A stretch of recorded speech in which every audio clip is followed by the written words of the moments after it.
ఈ సమయంలో మరి ఈ 15 రోజులుగా దేవుని యొక్క వాక్యాన్ని మనం వింటూ వస్తూ ఉన్నాం. 15 రోజులుగా దేవుని సన్నిధిలో ఎన్నో గంటల సేపు ప్రార్థన చేసాం, పెనుగులాడాం. అంత మాత్రమే కాదు కానీ రాత్రులు కూడా కొంత సమయాన్ని దేవుని మందిరంలో కూడుకొని వ్రాయబడినటువంటి ప్రతి అంశము కొరకు కూడా ఈరోజు నేను ధైర్యంగా చెప్పగలను, ప్రతి ఒక్కరి కొరకు నేను ప్రార్థన చేశానని చెప్పగలను. ఎందుకు అనంటే చేశాను కనుక. కాబట్టి ఈ విధంగా మనము ప్రార్థన చేసుకునే అవకాశం దేవుడు మనకిచ్చాడు. నిజంగా నూతనమైన ఆత్మలు సంఘములో చేర్చబడాలనే ఉద్దేశం. రాబోయే రోజుల్లో మందిరం యొక్క మరి నిర్మాణం వెనుక భాగంలో ఉన్నటువంటి ఖాళీ స్థలాన్ని పెంచి మరి మందిరమును నిర్మాణం కార్యక్రమం చేపట్టాలనేటువంటి ఆలోచన కలిగి ఉన్నాం. కనీసం నా ఆలోచన ఏంటంటే కనీసం నవంబర్ నెల కన్నా స్లాబ్ కలిపితే మిగతా పని వచ్చే సంవత్సరం చూడవచ్చు అన్నట్టుగా ఆలోచన వస్తుంది. మొత్తం అంతా ఒక్కసారిగా మనం చేయలేం, కానీ అలా చేస్తే బాగుంటుందేమో అనే ఆలోచన ఉంది. కానీ ఏది ఏమైనా మరి దేవుని చిత్త ప్రకారంగా జరగాలి. దేవుని చిత్తానికి మనం అప్పగిస్తూ ఉన్నాం. మా ఆలోచన అయితే ఎలాగుంది ప్రభువా, మరి మీ ఆలోచన ఎలాగుందో మా ఎడలు నెరవేర్చు అని ప్రార్థన చేస్తున్నాం.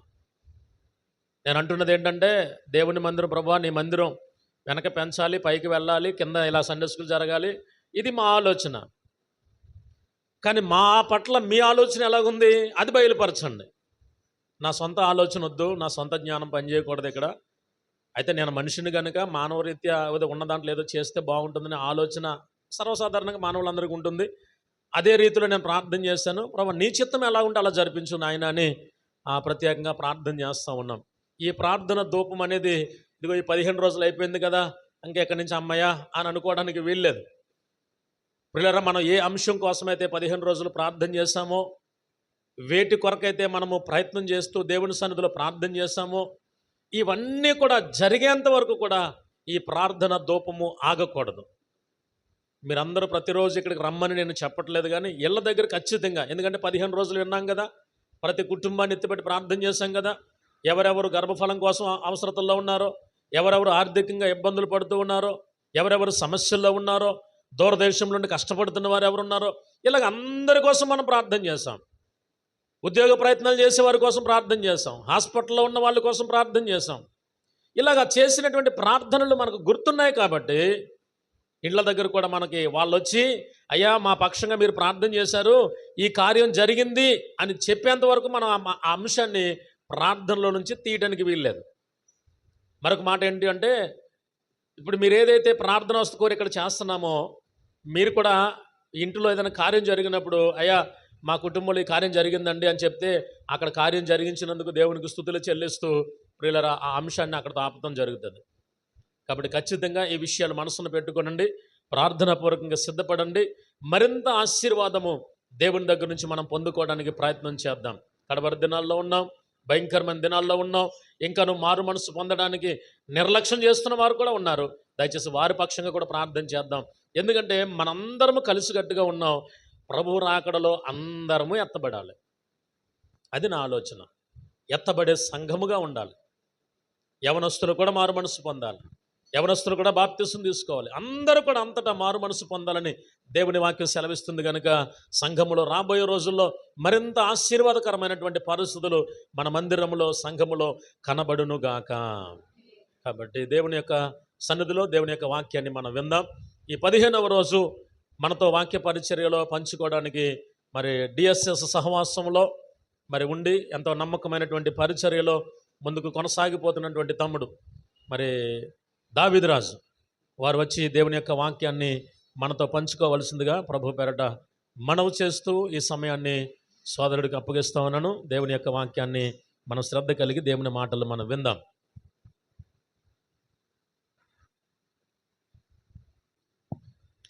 Praise the lord. Hallelujah, hallelujah. మంచిది. ప్రియమైన దేవుని బిడ్డలారా, దేవుని యొక్క మహాకృపను బట్టి 15 రోజుల ఈ ఉపవాస దిన కూడికలు దేవుడు అద్భుతంగా జరిగించారు. అందును బట్టి దేవునికి మహిమ కలుగును గాక. హల్లెలూయా. ప్రియమైన దేవుని బిడ్డలారా, ఈరోజు మీ మధ్యలో ఈ చివరి రోజు వర్తమానాన్ని అందించడానికి దేవుడు ఎంతగానో కృప చూపించిన విధానాన్ని బట్టి దేవునికి కృతజ్ఞతాస్తుతులు చెల్లించుకొనుచున్నాను. అదే రీతిగా మరి నా ఆత్మీయ సహోదరుడు అన్నయ్య జ్ఞానప్రకాష్ గారు నన్నెంతో ప్రేమించి అనేక పర్యాయములు అనేక విషయాలలో ప్రోత్సహిస్తూ అనేక విషయాలలో సొంత అన్నాదమ్ముల కంటే ఎక్కువగా ఆప్యాయంగా ముందుకు వెళుతూ సేవలో డిఎస్ఎస్ సహవాసంలో ఈ రీతిగా ముందుకు సాగుతూ ఉన్నాం. ఈరోజు నన్ను ప్రత్యేకంగా ఇక్కడికి ఆహ్వానించినటువంటి విధానాన్ని బట్టి అన్నయ్యకి అలాగే వదినమ్మకి ప్రత్యేకమైనటువంటి వందనాలు తెలియచేస్తూ ఉన్నాను. అలాగే అమ్మగారికి కూడా ప్రత్యేకమైనటువంటి వందనాలు తెలియచేస్తూ ఉన్నాను. చేరి వచ్చినటువంటి మీ అందరికీ కూడా మన రక్షకుడైన యేసుక్రీస్తు వారి నామములో వందనాలు తెలియచేస్తూ ఉన్నాను. అందరికీ వందనాలు. పరిశుద్ధ గ్రంథము నుండి ఈ పూట మన ధ్యాన వాక్యంగా ఒక వాక్య భాగాన్ని చదువుకుని ప్రార్థన చేసుకుని తర్వాత మనము వాక్యాన్ని ధ్యానం చేసుకుందాం.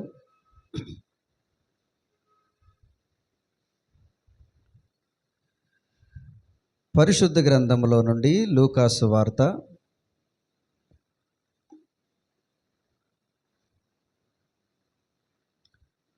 1వ అధ్యాయము, లూకాసు వార్త 1వ అధ్యాయము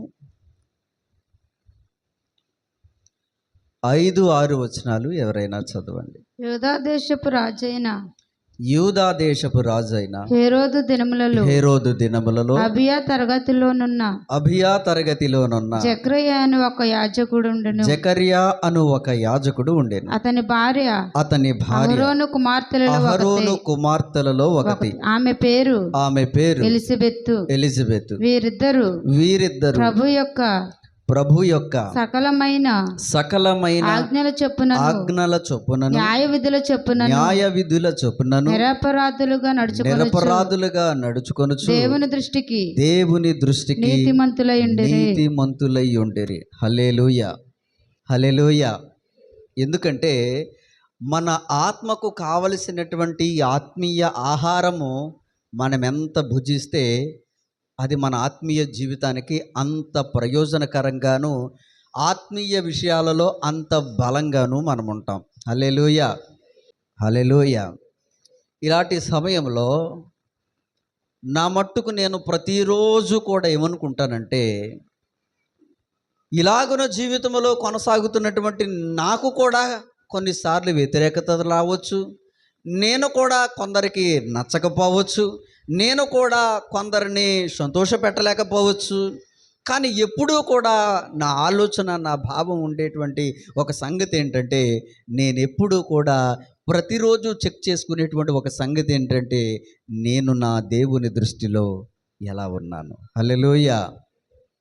చాలామంది చూడండి ప్రియమైన దేవుని బిడ్డలారా, ఆయా రకాలైనటువంటి సందర్భాలలో చాలామంది అంటూ ఉంటారు, నా గురించి వాళ్ళు ఏమనుకుంటున్నారంటావు, వీళ్ళు ఏమనుకుంటున్నారంటావు అని కొన్నిసార్లు రహస్యంగా వాళ్ళ ద్వారా వీళ్ళ ద్వారా మనం ఏం చేస్తామంటే, నా కోసం అసలు ఏమనుకుంటుందో ఓసారి కనుక్కొని చెప్పు, నా కోసం వీళ్ళు ఏమనుకుంటున్నారో ఒకసారి తెలుసుకుని చెప్పు, అసలు వాళ్ళ దృష్టిలో నన్ను ఏమనుకుంటున్నారో ఒకసారి తెలుసుకుని చెప్పని వాళ్ళ ద్వారా మనం కొన్నిసార్లు ప్రయత్నాలు చేస్తూ ఉంటాం. నా కోసం వాళ్ళు ఏమనుకుంటున్నారు, వీళ్ళు ఏమనుకుంటున్నారు అని. ఇలాంటి ప్రయత్నం మీరు ఎప్పుడైనా చేశారా? చేసే ఉంటారు.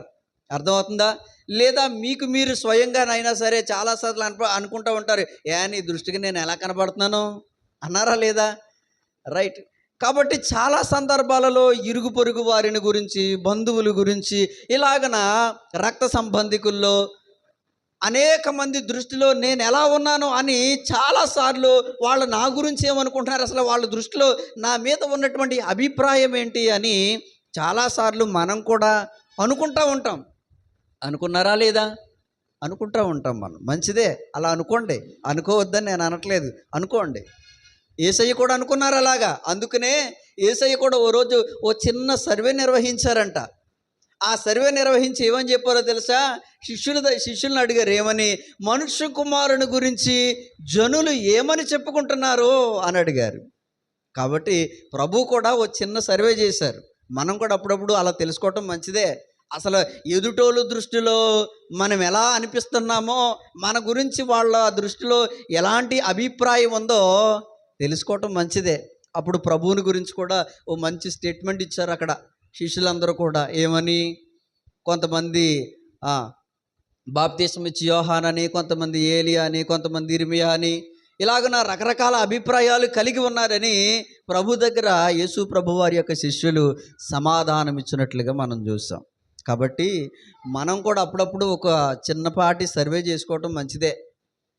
వాళ్ళ దగ్గర అసలు నా భర్త దృష్టిలో నన్ను ఏమనుకుంటున్నాడంటో అని, నా భార్య దృష్టిలో నన్ను ఏమనుకుంటుందంటో అని, లేకపోతే నా రక్త సంబంధికులు అసలే నన్ను ఏమనుకుంటున్నారు, అసలే నా మీద ఎలాంటి అభిప్రాయం కలిగి ఉన్నారు, అలాంటి చిన్న చిన్న సర్వేలు చేసుకోవటం ఒక్కోసారి మంచిదే.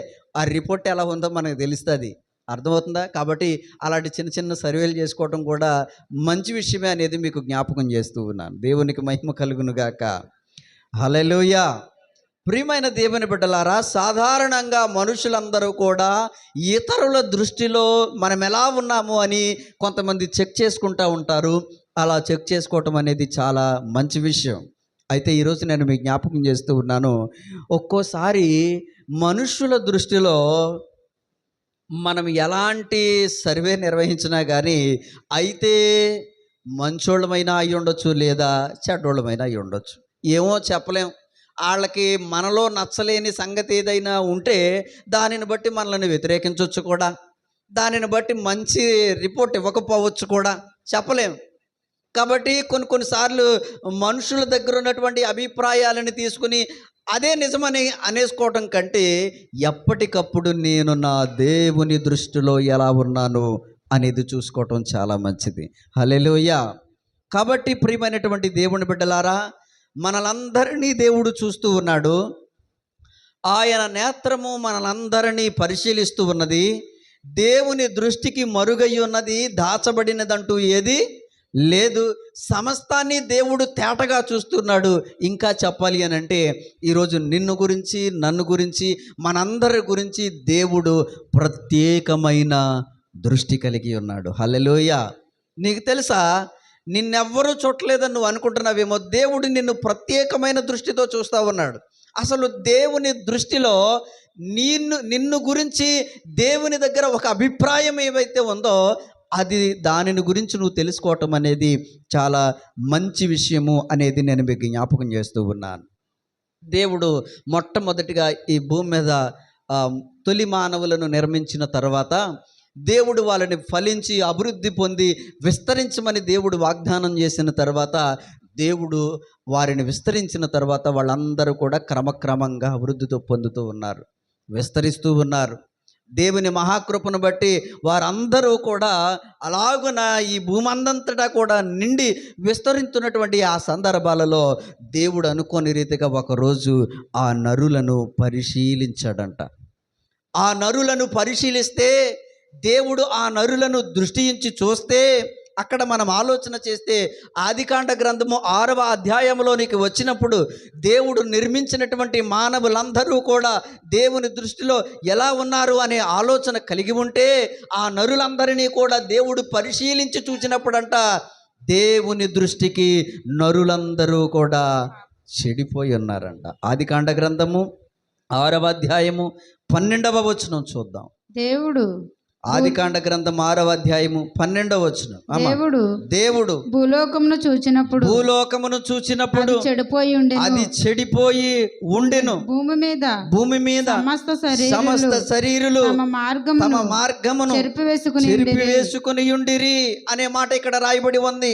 కాబట్టి ప్రియమైనటువంటి దేవుని బిడ్డలారా, దేవుడు సృజించినటువంటి తొలి మానవుల జాబితాలో దేవుడు తొలి మానవులను చూచినప్పుడు ఆ తొలి మానవులు మొదటిలో దేవుని కృపచేత విస్తరిస్తున్నటువంటి అప్పుడప్పుడే భూమిని నిండిస్తున్నటువంటి ఆ ప్రజలందరినీ దేవుడు చూస్తేనంట వాళ్ళందరూ దేవుని దృష్టిలో ఎలా ఉన్నారంట? చెడిపోయి ఉన్నారనే మాట ఇక్కడ రాయబడి ఉంది. వాళ్ళందరూ కూడా చెడిపోయి ఉన్నారు. తమ మార్గములను ఏం చేశారంట? చెరిపేసుకున్నారు. ఈరోజు దేవుడు విధించినటువంటి మార్గము, దేవుడు చూపించినటువంటి మార్గము, దేవుడు మనము నడవవలసినటువంటి మార్గము మనకు తెలియచేసి ఉండగా దానిని చెరిపేసుకుని దేవుడు వేసిన బాట నచ్చక, దేవుడు చూపించిన త్రోవ నచ్చక మరి వేరే త్రోవ వేసుకునేటువంటి మనుషులు చాలామంది ఉన్నారు. అలాగున తొలి మానవులు కూడా దేవుడు విధించినటువంటి మార్గం ఏదైతే ఉందో, దేవుడు నడవమని, దేవుడు ఎలాగ నడుచుకోవాలో చెప్పినటువంటి ఆ త్రోవను, ఆ మార్గాన్ని ఏం చేశారో తెలుసా? నచ్చకంట చెరిపేసుకున్నారు. ఇది మాకు నచ్చలేదు దేవుడా, ఈ దారి నాకు నచ్చలేదు, నువ్వు నన్ను ఇలా నువ్వు నడవమన్న దారి నాకు నచ్చలేదు, నేనో దారి వేసుకున్నానని వాళ్ళు సొంత దారులు వేసుకొని సొంత దారుల్లో సొంత మార్గాలతో సొంత ఆలోచనలతో నడవటం ప్రారంభించారు. కాబట్టి వారు దేవుని దృష్టిలో ఎలా ఉన్నారంట? అక్కడ చెడిపోయి ఉన్నారు అని కనబడుతూ ఉంది. అక్కడ చెడిపోయి ఉన్నటువంటి ఆ సమాజాన్ని చూసి దేవుడు పోనీ మీరు పోతే పోయారులే అని వదిలేదు. దేవుడు ఏం చేశాడంటే ఆ మానవులకు వెంటనే దేవుడు శిక్ష విధించాడు. దేవుని దృష్టిలో చెడిపోయిన సమాజము, దేవుని దృష్టిలో పాడైపోయినటువంటి సమాజాన్ని దేవుడు తుడిచిపెట్టేశాడు. అక్కడ మనం చూస్తే కనుక జల ప్రళయము చేత ఆ తొలి దశలో ఉన్నటువంటి ఆ మానవులందరినీ కూడా దేవుడు తీసేసినట్లుగా మనం చూస్తూ ఉన్నాం. ప్రియమైన దేవుని బిడ్డలారా, దేవుడు దృష్టి ఉంచి ఆయన నేత్రంతో ప్రతి మానవుడును వ్యక్తిగతంగా దేవుడు పరిశీలిస్తూ ఉన్నాడు. ఈ భూమి మీద ఇన్ని కోట్ల మంది ప్రజలు ఉన్నారు. దాదాపుగా 195 దేశాలలో వివిధ భాషలు కలిగిన వారు ఉన్నారు. ఆలోచన చేయండి, వివిధ రంగులు కలిగిన వారు ఉన్నారు, వివిధ ప్రాంతాలు కలిగిన వారు ఉన్నారు. ఇక్కడ ఉన్నటువంటి అనేక మంది, ఈ కోట్ల మంది ప్రజల్లో ప్రతి ఒక్కరిని కూడా దేవుడు ప్రత్యేకమైన దృష్టితో దేవుడు చూస్తూ ఉన్నాడు. హల్లెలూయా. ఆలోచన చేయండి, దేవుని దృష్టిలో ఒక సమాజం పాడైపోయింది, దేవుని దృష్టిలో ఒక సమాజం చెడిపోయింది. చెడిపోయినటువంటి సమాజాన్ని దేవుడు ఏం చేశాడో తెలుసా? తుడిచిపెట్టేశాడంట. ఏం చేశాడు అక్కడ? ఆలోచన చేయండి. దేవుని దృష్టిలో చెడిపోయినటువంటి ఆ సమాజాన్ని పూర్తిగా అక్కడ తీసేసినట్లుగా మనం చూస్తూ ఉన్నాం. తర్వాత ఆయన దృష్టిలో అక్కడ నోవహు అనేటువంటి ఒక నీతిమంతుడు ఉన్నాడంట. హల్లెలూయా. అక్కడ నోవహు ఎలా ఉన్నాడు? నీతిమంతుడిగా. చదువు తల్లి 6వ అధ్యాయములో. దేవుడు నోవహుతో సమస్త శరీరం, అక్కడ 8వ వచనం చదువు తల్లి. 6వ అధ్యాయం 8వ వచనం.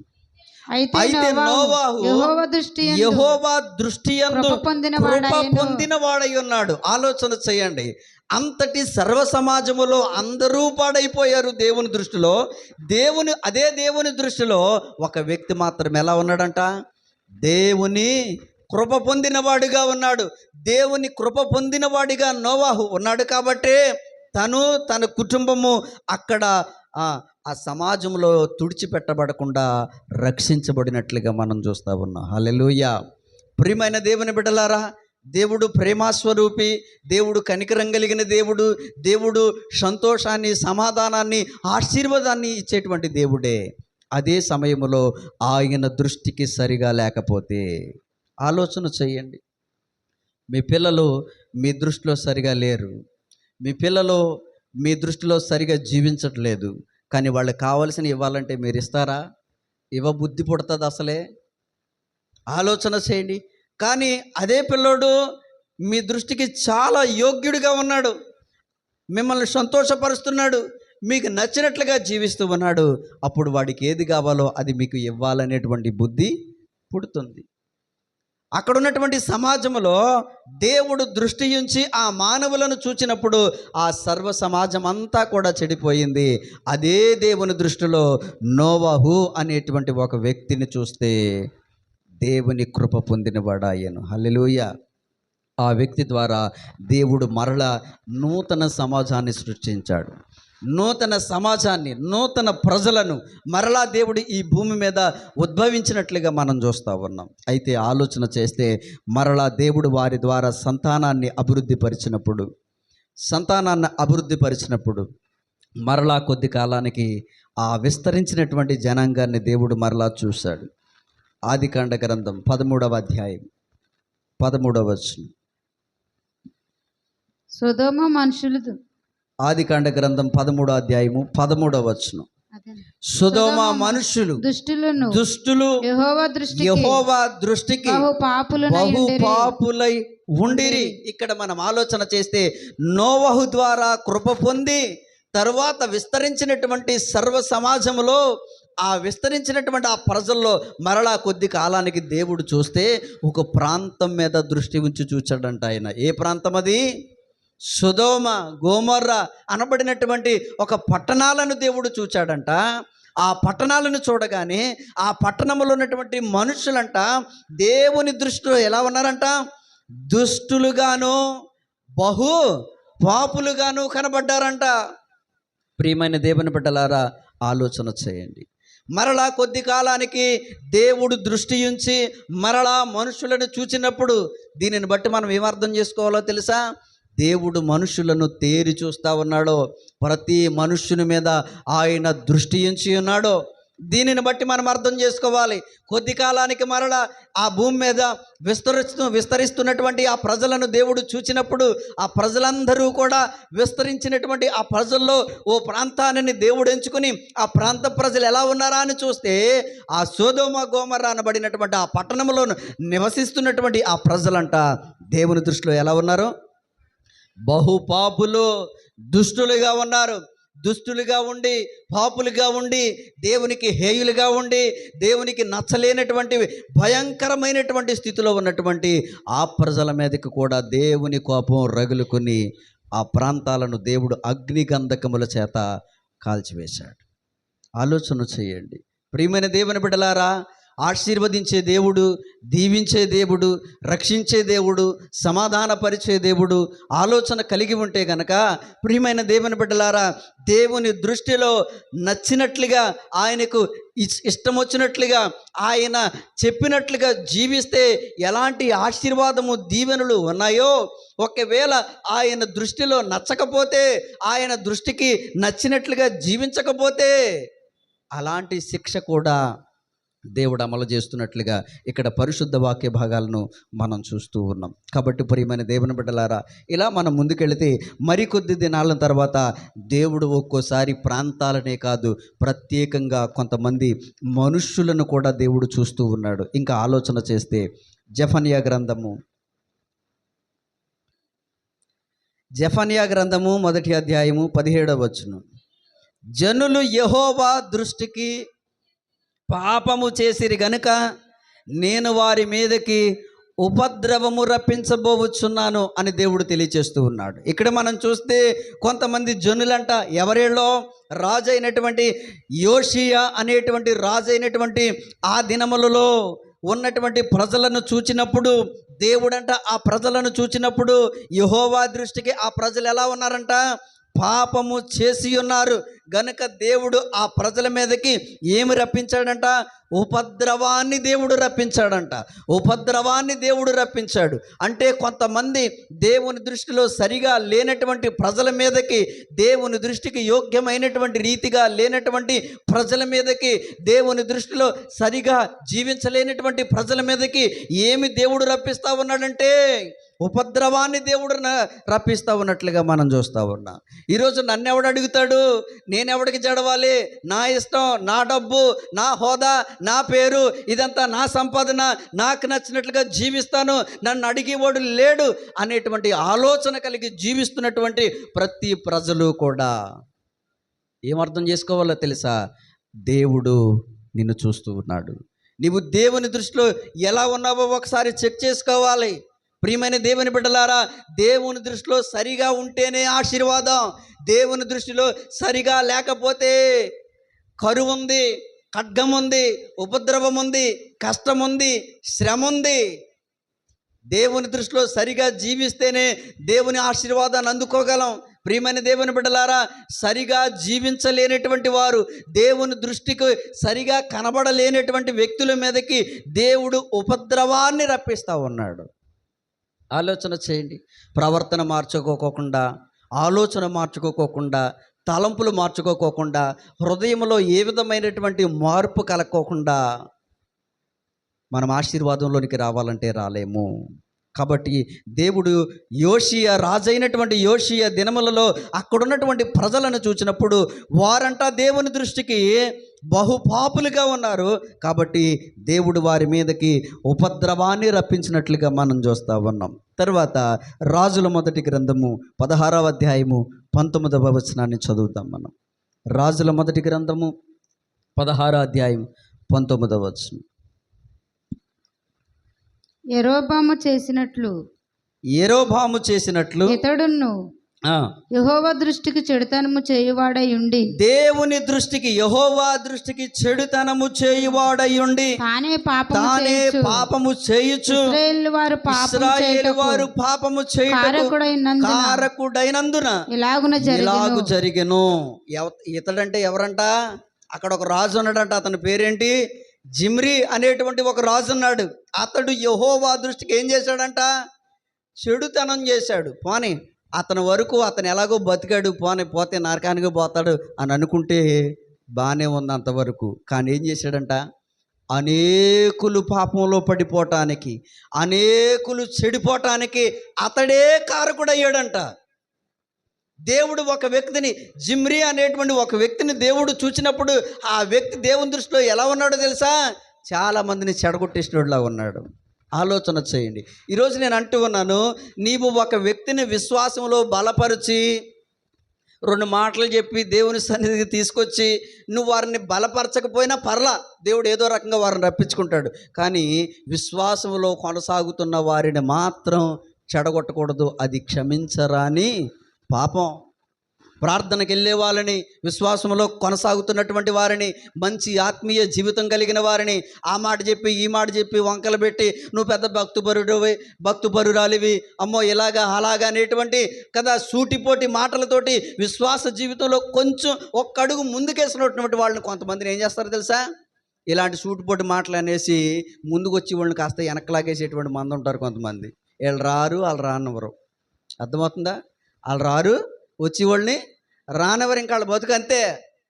నేనేమంటున్నానంటే, దేవుని ప్రేరేపణ చేత దేవుని కొరకు ఒక పరిచర్య చేయటానికైనా, దేవుని పని చేయటానికైనా, ఓ పాట పాడటానికైనా, ప్రార్థించడానికైనా, చక్కగా దేవుని సన్నిధిలో ఏదైనా పరిచర్య చేయటానికి కొంతమంది దేవుని ప్రేరేపణ చేత ముందుకు వచ్చారనుకో, మంచిదమ్మా అలా చెయ్యి, దేవుని ఆశీర్వాదం ఉంటుంది. ఆ 2 మాటలు చెప్పి వీలైతే ప్రోత్సహించాలి, కానీ వెనక్కలాగేయకూడదు. కొంతమంది ఏం చేస్తారో తెలుసా?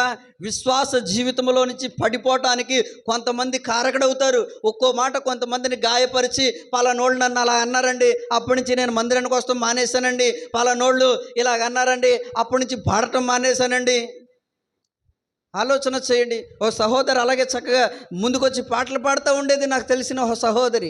అమ్మా ఎందుకు పాడతలేదు తల్లి, ఈ మధ్యకాలం పాటల్లోనికి నువ్వు రావట్లేదు, ఎక్కడో వెనక్కి వెళ్ళిపోతున్నావు, వెనక్కుంటున్నావు, ఏం తల్లి ఏమైందమ్మా అని అంటే, నేను పాట పాడినప్పుడు కొంతమంది నా గొంతుకు బొంతకాకలాగా ఉందని వంకబెట్టారండి, అందుకని పాడటం మానేశాను అన్నది.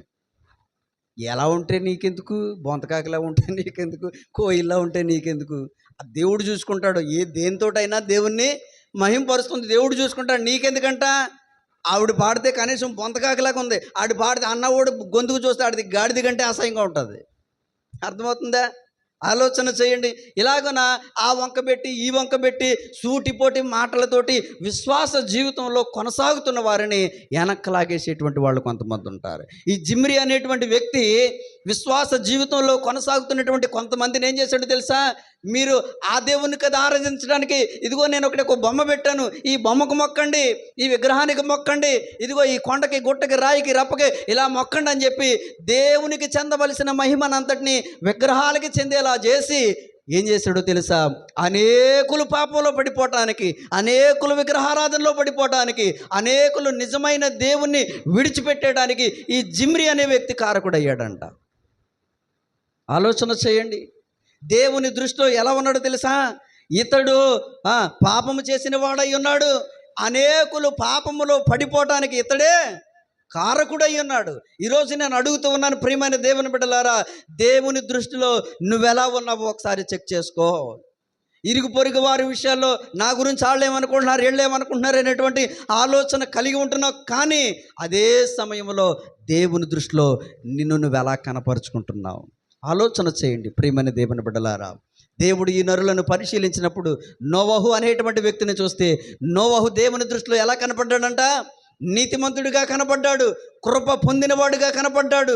అదే సమయంలో మనం చూసినప్పుడు రెండవ ఉపద్రవాన్ని మనం చూసినప్పుడు, సొదొమ గొమొర్రా పట్టణంలో ఆ ప్రజలను అగ్నిగంధకాలతో దేవుడు తుడిచేసినప్పుడు అక్కడ కూడా ఒక వ్యక్తి దేవుని దృష్టిలో నీతిమంతుడిగా కనపడ్డాడంట. ఎవరో వ్యక్తి? లోతు. ఆలోచన చేయండి. లోతు అనేటువంటి వ్యక్తి దేవుని దృష్టికి నీతిమంతుడిగా కనపడ్డాడు. కాబట్టి అగ్నిగంధకముల్లో అనేక మంది కాలిబూడిదైపోతున్నా సరే నీతిమంతుడైన లోతును దేవుడు తప్పించాడు. హల్లెలూయా. ఈరోజు నువ్వు దేవుని దృష్టిలో సరిగా ఉంటే ఉపద్రవాల నుంచి కాపాడబడతావు.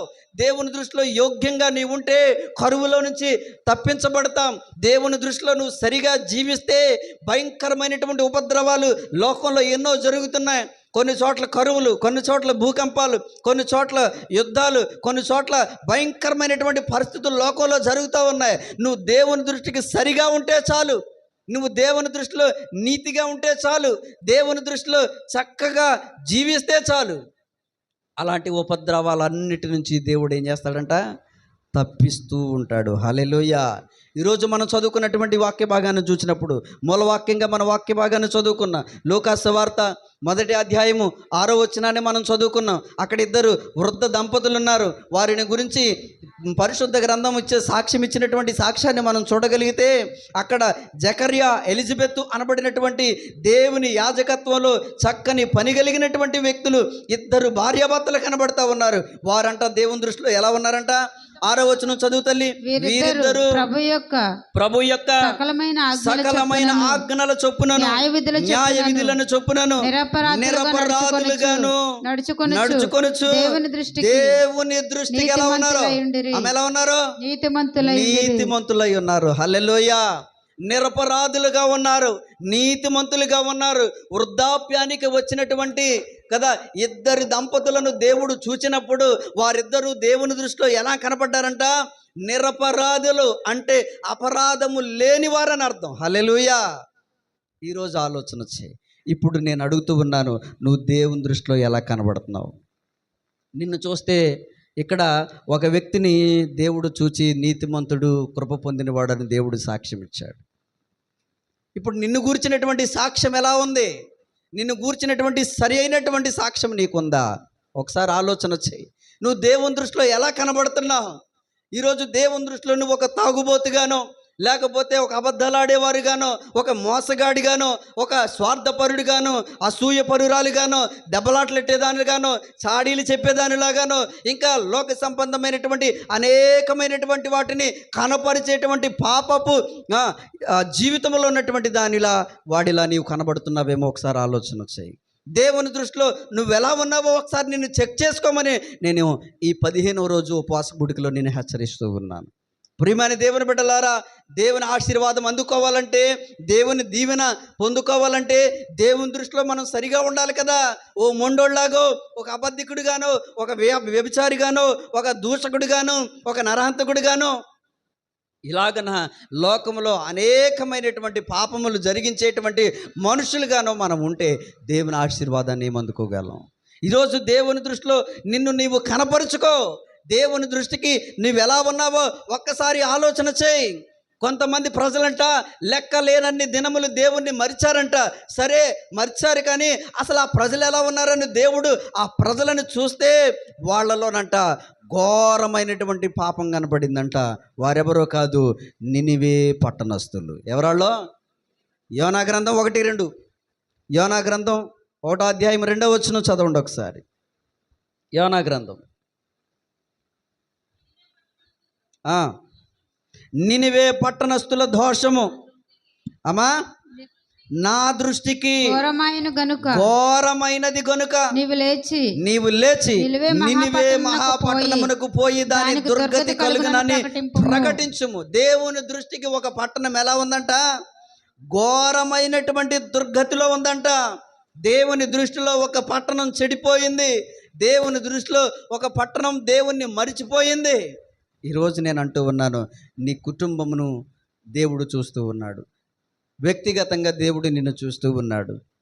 దేవుని దృష్టిలో నువ్వు ఎలా ఉన్నావు? దేవుడు అంటూ ఉన్నాడు, ఒక ప్రకటన చేయమని నినివేకి పంపించాడంట ప్రవక్త అయినటువంటి యోనా గారిని.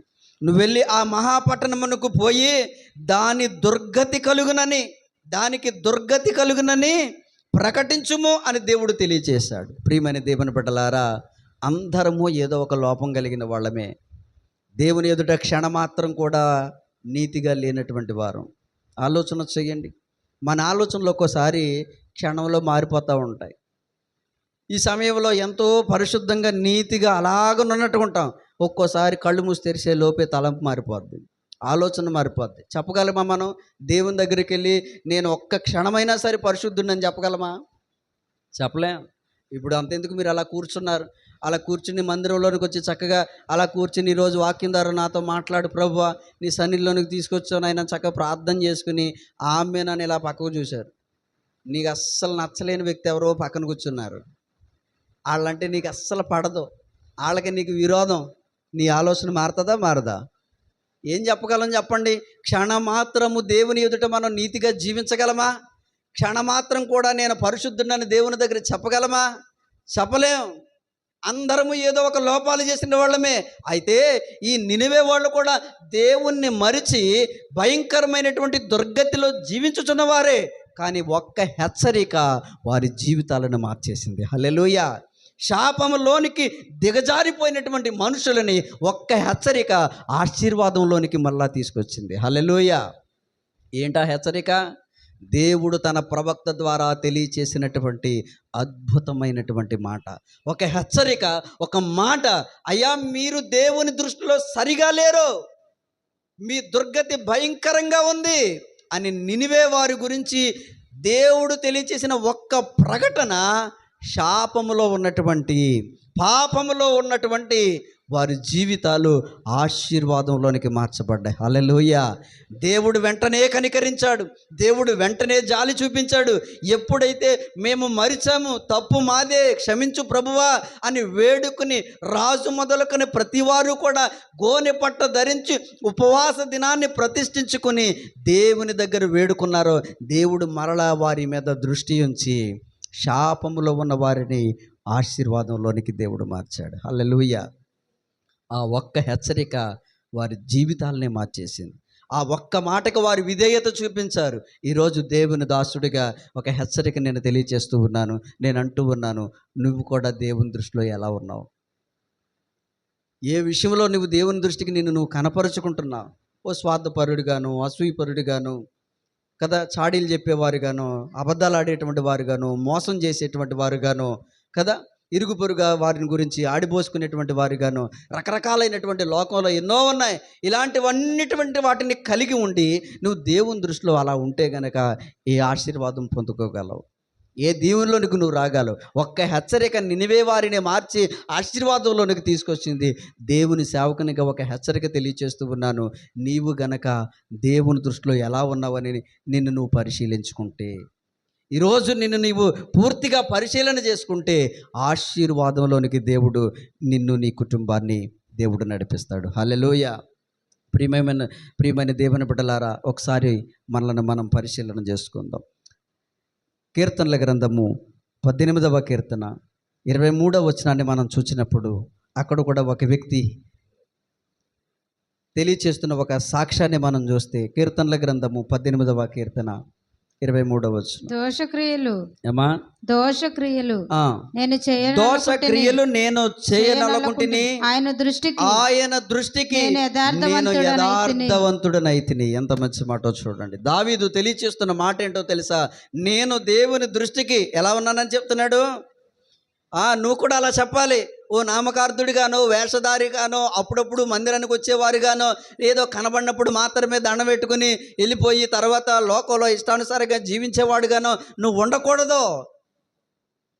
ఈరోజు దావీదు ఇచ్చిన సాక్ష్యం వలె నీవు కూడా నేను నా దేవుని దృష్టికి ఎలా ఉన్నానంటున్నాడు, యథార్థవంతుడినై ఉన్నాను. ప్రియమైన దేవుని బిడ్డలారా, నీలో ఉన్నటువంటి పాపము, లోపము, పశ్చాత్తాపము కలిగి విడిచిపెడితే నిజమైనటువంటి ఆశీర్వాదంలోనికి నువ్వు వస్తావు, నిజమైనటువంటి దీవెన నువ్వు పొందుకుంటావు. ఈరోజు దేవుని దృష్టిలో ఒక వ్యక్తి ఎలా ఉన్నాడు అనేది ఏ రాత్రికి ఆ రాత్రి పరిశీలన చేసుకుంటే, ఉదయం లేచిన కాడి నుంచి రాత్రి పడుకునేంత వరకు మనం మన దినచర్యలు ఎన్నో పనులు చేసుకుంటూ ఉంటాం.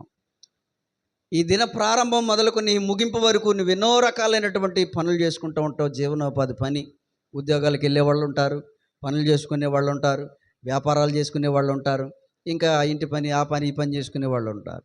నేనేమంటానంటే దినం ముగింపు ఉంది చూడండి. ఈరోజు చివరి ముగింపు ఉంటుంది కదా, ఆ చివరి ముగింపులో ఒక్కసారి నేను నా దేవుని దృష్టిలో నేను ఎలా ఉన్నాను, ఈరోజు ఏమైనా లోపం చేశానా, పాపం చేశానా, ఎవరైనా దూషించానా, తిట్టానా, కొట్టానా, లేకపోతే నా వల్ల ఎవరైనా బాధపడ్డారా, నా వల్ల ఎవరైనా పాపంలో పడిపోయారా, నా వల్ల ఎవరైనా విశ్వాసంలోంచి వెనక్కి వెళ్ళిపోయారా, నేను ఎవరికైనా అభ్యంతరకరంగా ఉన్నానా, నేను అసలు ఈరోజు నా దేవుని దృష్టిలో ఎలా ఉన్నానని ఆ దినము ముగించే ముందు ఒక్కసారి దేవుని దగ్గర చెక్ చేసుకుంటే ఆశీర్వాదకరంలోనికి వస్తావు. హల్లెలూయా, దీవెనకరంలోనికి వస్తావు. ఈరోజు నిన్ను నువ్వు పరిశీలన చేసుకో. ప్రియమైన దేవుని బిడ్డలారా, మొట్టమొదటిగా ఆది కాలంలో నుంచి మనం వరుస పెట్టి చూసినప్పుడు నోవాహు దినాలలో, లోతు దినాలలో, నినివే దినాలలో, ఇంకా రాజులు పరిపాలించినటువంటి రాజుల దినాలలో అనేక మందిని దేవుడు ప్రత్యేకమైనటువంటి దృష్టితో దేవుడు ప్రత్యేకంగా చూసినప్పుడు కొంతమంది దేవుని దృష్టికి యోగ్యంగా కనబడ్డారు, కొంతమంది మంచివారిగా కనబడ్డారు, కొంతమంది దేవుని దృష్టికి పాపం చేసిన వారుగాను, దుర్గతి చేసిన వారుగాను, చెడు చేసిన వారుగాను, వ్యసనపరులుగాను, వ్యభిచారులుగాను, క్రూరులుగాను, నరహంతకులుగాను, ఇంకా అనేక మంది అనేక రీతులుగా కనబడ్డారు. మంచిగా కనబడిన వారి మీద దేవుని ఆశీర్వాదం ఉంది, చెడుగా కనబడినటువంటి వారి మీద దేవుని ఉగ్రత ఉంది. ఈరోజు దేవుని యొక్క దృష్టిలో నువ్వెలా ఉన్నావు? యెషయా గ్రంథము 49వ అధ్యాయం, యెషయా గ్రంథము 49వ అధ్యాయము 5వ వచనం చదువుతాను. యెషయా గ్రంథం యెహోవా దృష్టికి 49:5. యెహోవా దృష్టికి నేను ఘనుడనైతిని, నా దేవుడు నాకు బలమాయను కాగా తనకు సేవకుడనయ్యుండి తన యొద్దకు యాకోబును తిరిగి రప్పించుటకు ఇశ్రాయేలు సమకూర్చబడుటకు నన్ను గర్భమున పుట్టించిన యెహోవా ఇలాగు సెలవిచ్చుచున్నాడు అని ఇక్కడ రాయబడి ఉంది. ప్రవక్త అయినటువంటి యెషయా తెలియచేస్తున్నటువంటి మాట ఏంటంటే, నేను యెహోవా దృష్టికి ఘనుడనైతిని అన్నాడు. ఎలా ఉన్నాడంట? ఘనుడంటే విలువైనటువంటి వ్యక్తి, దేవుని దృష్టిలో విలువైనటువంటి వ్యక్తి, ఘనమైనటువంటి వ్యక్తిగా ఉన్నాడంట. ఆలోచన చేయండి ప్రియమైన దేవుని బిడ్డలారా, దేవుని దృష్టిలో ఘనుడిగా కనపడ్డాడు అన్నాడు. ఇంకా యోబు గ్రంథము 1వ అధ్యాయము 8వ వచనాన్ని చూద్దాం. యోబు గ్రంథము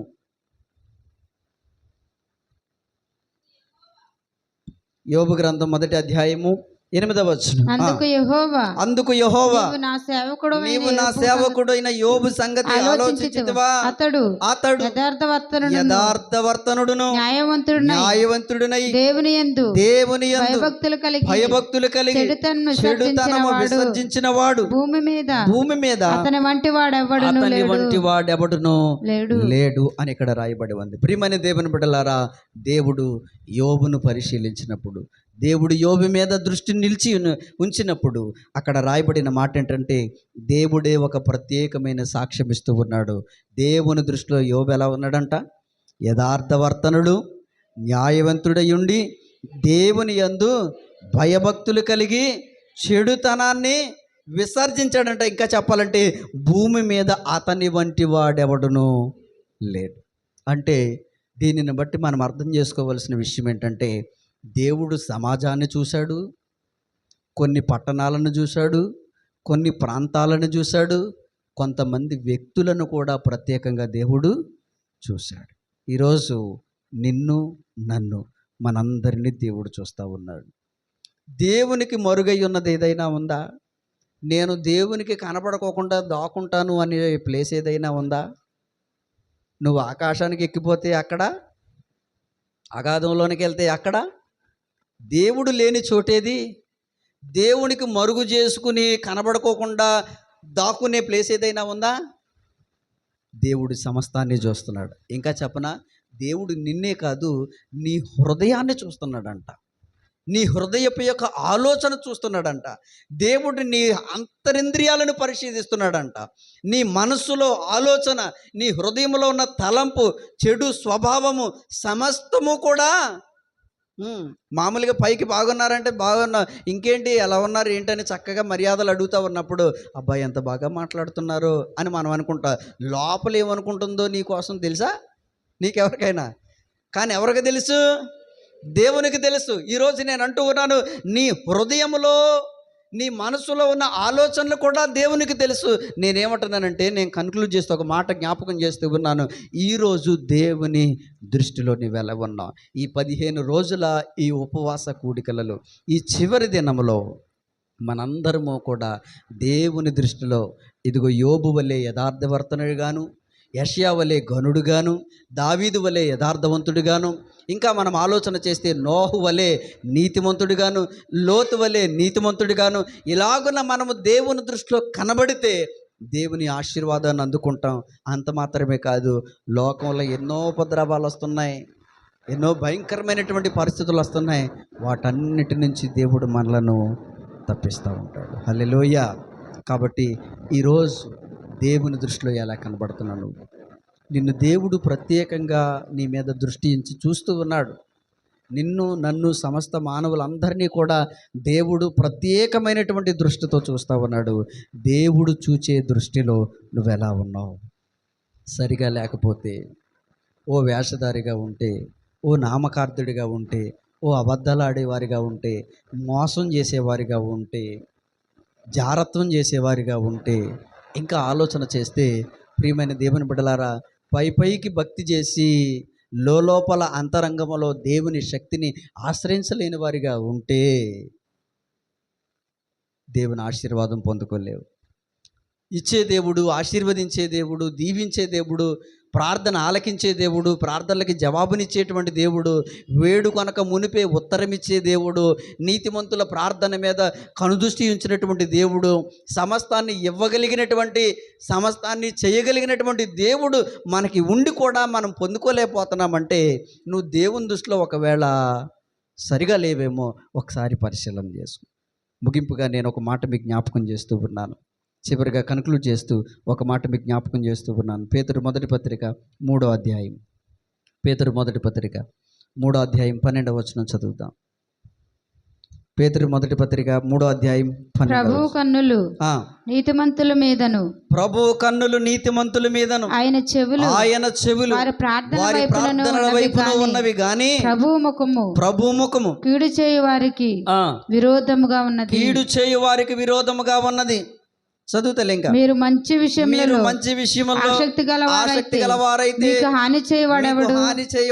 మీరు ఒకవేళ నీతి నిమిత్తము శ్రమపడినా సరే మీరు ధన్యులే. వారి బెదిరింపులకు భయపడకుడి, కలవరపడకుడి, నిర్మలమైన మనస్సాక్షి గలవారై మీలో ఉన్న నిరీక్షణ గురించి మిమ్మును హేతువడుగు ప్రతి వానికి సాత్వికముతోను భయముతోను సమాధానము చెప్పుటకు ఎల్లప్పుడు సిద్ధముగా ఉండి మీ హృదయములయందు క్రీస్తును ప్రభువుగా ప్రతిష్ఠించుడి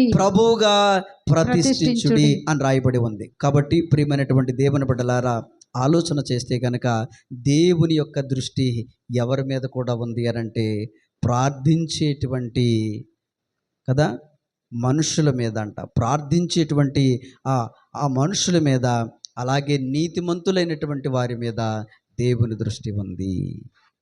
ఈరోజు ఆలోచన చేయి, దేవుని దృష్టిలో నిన్ను నువ్వు ఎలా కనపరుచుకుంటున్నావు? ఒకవేళ దేవుని దృష్టికి సరిగా లేకపోతే నేను మరలా జ్ఞాపకం చేస్తున్నాను, దీవెనలో ఉండి ఆశీర్వాదములో ఉన్నటువంటి నీ జీవితాన్ని శాపంలోనికి నడిపించేసుకోవద్దు. నీకు నీవే నీ ప్రవర్తనను సరిచేసుకోకుండా ఇచ్చే దేవుని దగ్గర నుంచి పొందుకోలేనటువంటి నిస్సహాయ స్థితిలో నీవు ఉండొద్దు. మనం ఇంచుమించుగా 14 రోజుల నుంచి దేవుని వర్తమానాలు వింటూ ఉన్నాం. దైవజనులు అనేకమైనటువంటి మాటలు ప్రార్థనల గురించి, విశ్వాసం గురించి, హృదయం గురించి అనేకమైనటువంటి విషయాలు విభిన్నమైనటువంటి రీతిలో తెలియచేశారు. నిజమే, పరిశుద్ధ గ్రంథములో దేవుని యందు భయభక్తులు కలిగినటువంటి వారి మీద అనేకమైన దీవెనలు, ఆశీర్వాదాలు ఉన్నాయి. కానీ పొందుకోలేనటువంటి మనిషిగా మనం ఉండిపోతున్నామంటే ఒక్కసారి ఆలోచన చేయండి. ఇచ్చే దేవునిలో లోపమా, తీసుకునే మనలో లోపమా? మనము దేవుని దృష్టికి సరిగా లేము. కాబట్టి ప్రియమైన దేవుని బిడ్డలారా, ఈ చివరి రోజు, ఈ 15 రోజుల్లో నుంచి మనం ఏమేమైతే ప్రార్థన విజ్ఞాపనలు సంఘం గురించి చేసావు, సంఘ క్షేమాభివృద్ధి గురించి చేసావు, రోగుల కోసం చేసావు, వ్యాధిగ్రస్తుల కోసం చేసావు, గర్భఫలాల కోసం చేసావు, ఇంకా ఇలా అనేకమైనటువంటి వారి కొరకు నువ్వు ప్రార్థనలు చేసావు. ఆ ప్రార్థనలన్నీ కూడా ఆలకించి దేవుడిచ్చే దేవుడే. అయితే ఆయన దృష్టికి సరిగా ఉన్నవారు మాత్రమే పొందుకుంటారంట. ఈరోజు ఆయన దృష్టికి ఎలా ఉన్నావో నిన్ను నువ్వు పరిశీలన చేసుకోవాలని తెలియచేస్తూ ఉన్నాను. కళ్ళు మూసుకోండి, మనం ప్రార్థన చేసుకుందాం. ప్రార్థనలో ఒక తీర్మానం కలిగి ఉందాం. ప్రభువా, నీ దృష్టికి నేను సరిగా లేను.